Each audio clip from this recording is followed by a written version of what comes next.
Hello, hai. Hari ni saya nak buat wadah kari ya. Siapa yang suka wadai, dalam wadah itu kita boleh buat wadah kari ya. Yang ni dalam North Side memang cukup famous ya.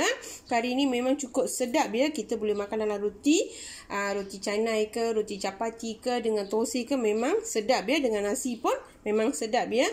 Tapi dalam ni ada 3 step. Saya tunjuk step by step ya. Sekarang step 1 dengan bahan. Saya ambil kacang kuda ya. Kacang kuda dah siap rendam selama 3 jam ya. Dengan cili kering saya ambil dalam 7 tangkai ataupun 8 tangkai ya. Dah siap rendam selama 3 jam. Serbuk pengaian 1 sudu besar. Jintan manis saya ambil 1,5 sudu kecil ya. Sekarang saya nak kisar dengan kasar. Okey, yang ni kena kisar dengan halus ya. Jangan terlalu halus sangat. Kasar-kasar sikit cukup ya. Sekarang saya nak kisar. Saya nak kisar 2 bahagian ya. Lepas tu masukkan jintan manis sekali. Jangan tuang air ya. Paling penting jangan tuangkan air. Okey, sekarang dah siap kisar ya. Dalam bahasa India mereka panggil kadala parpu ya. Kadala parpu ukuran saya ambil dalam 1 cawan. Sekarang saya nak masukkan serbuk pengayam hing ya. Dalam 1 sudu kecil. Dengan garam ya. Saya gunakan garam bukit secukup rasa, tapi jangan bubur banyak sangat ya. Sebab dalam kuah dia pun memang kita nak masukkan garam ya. Bubur sikit cukup. Lepas tu gunakan tangan ya.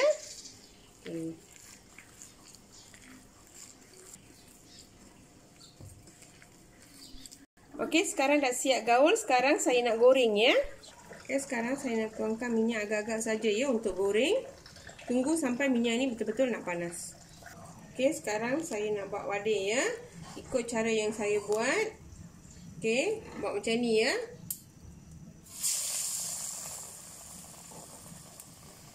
Kita ambil bulatan yang sederhana saja ya. Dough yang sederhana. Buat macam ni. Lepas tu kita buat. Kalau siapa pandai dalam buat dalam satu tangan tu bolehlah. Kalau tak pandai tu kita gunakan 2 tangan ya. Kena gunakan dalam tapak ya.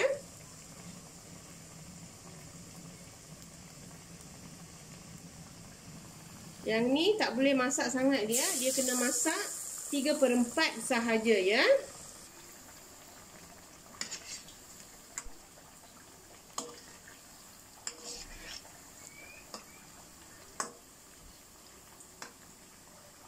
Okey, sekarang dah cukup ya. Yang ni dia tak boleh masak sangat dia. Dia 3/4 saja boleh masak ya. Okey, dah cukup. Sekarang saya nak tos daripada minyak.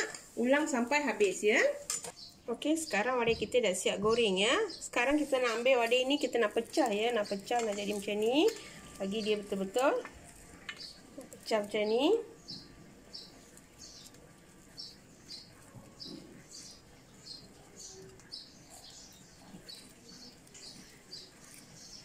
Okey, sekarang dah hancur ya. Dah macam ni. Dah memang dah cukup ya. Macam ni kita ketepikan dulu. Sekarang saya nak buat rempah ya.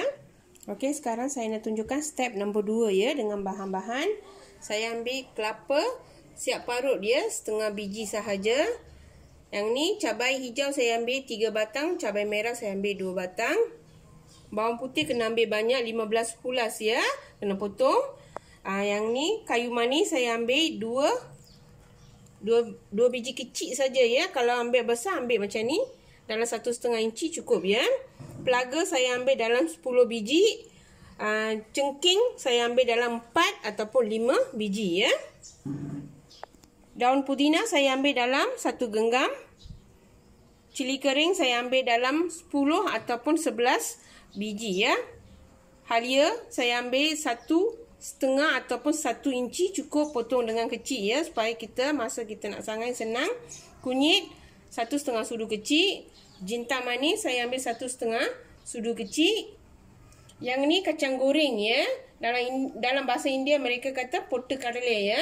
Dan kacang goreng saya ambil dalam 2 sudu besar. Daun kari saya ambil 3 tangkai. Kaskas ya. Serbuk kaskas ataupun biji kaskas pun tak apa. 1,5 sudu kecil. Yang ni cashmere chili ya.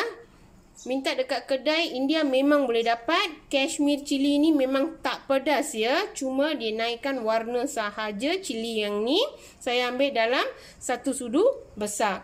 ketumbar saya ambil dalam 1 genggam ataupun kurang daripada 1 genggam ya. Sekarang saya nak sangai. Okey, sekarang kuali saya dah panas. Saya nak masukkan kayu manis, pelaga semua saya masuk. Tapi jangan tuangkan minyak ya. Dia kena kering, kita nak sangai. Api mesti kena kecil ya. Okey, sekarang dah cukup dalam 1 ataupun 2 minit. Masukkan cili ya. Yang ni pun jangan gunakan minyak. Semua kena, kita nak sangai tanpa minyak. Okey, sekarang saya nak masukkan halia. Halia dengan bawang putih sekali kita masuk ya. Okey, kita sangai dulu. Okey, sekarang saya nak masukkan cabai kering.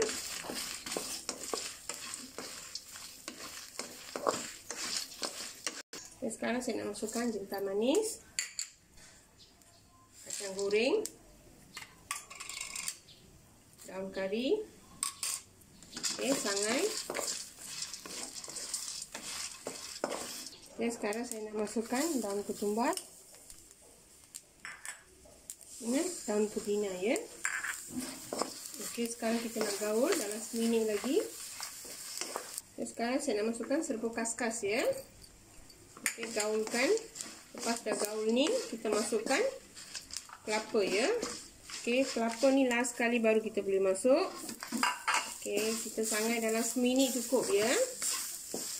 Okey, sekarang dah cukup. Saya dah tutupkan api. Last sekali saya nak masukkan kunyit. Lepas dah tutup api, baru kita nak masukkan kunyit dengan rempah cashmere chili powder ya. Cashmere chili powder ni dia berwarna terang ya. Sebab tu ramai yang gunakan cashmere chili powder ya. Tapi yang ni memang tak pedas. Tunggu ya. Lepas ni saya nak kisar. Okey, sekarang saya nak kisar ya. Gunakan air sikit saja ya. Nak jadikan paste ya. Okey, sekarang saya nak kisar. Okey, sekarang dah siap kisar ya. Kena halus, betul-betul kena halus macam ni ya. Okey, nak jadi paste. Sekarang saya nak tumis. Okey, sekarang saya nak tunjukkan step nombor 3 ya. Untuk tumis, saya ambil bawang besar 4 biji, kena hiris dengan nipis.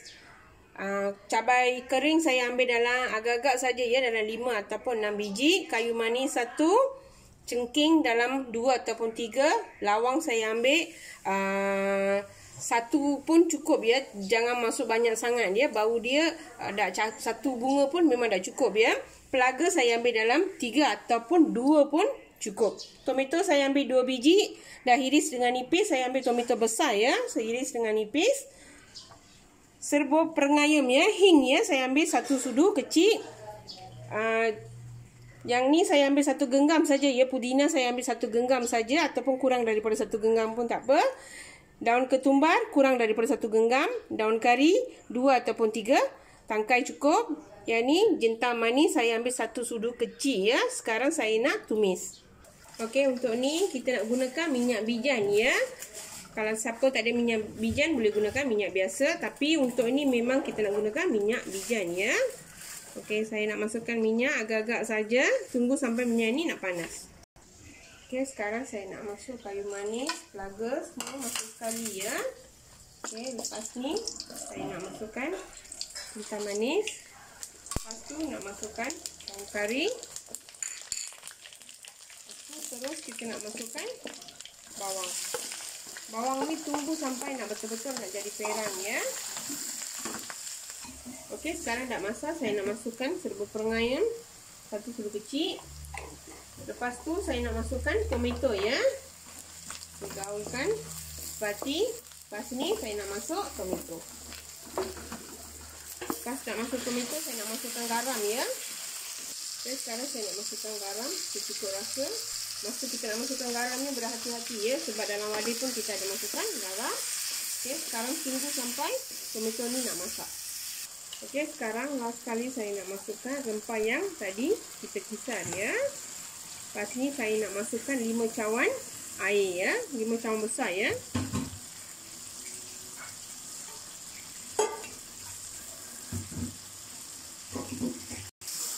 Okey, kita gaulkan basi.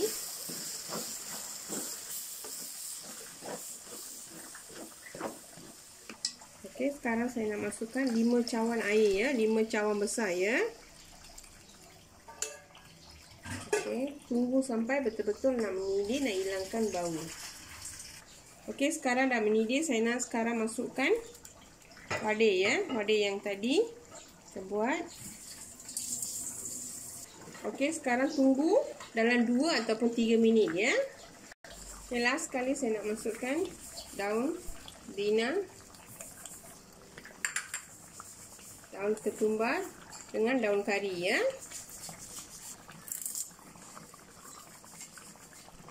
Tergaulkan sepati, tutupkan api ya. Okey, wadah kari kita dah siap ya. Memang cukup sedap ya.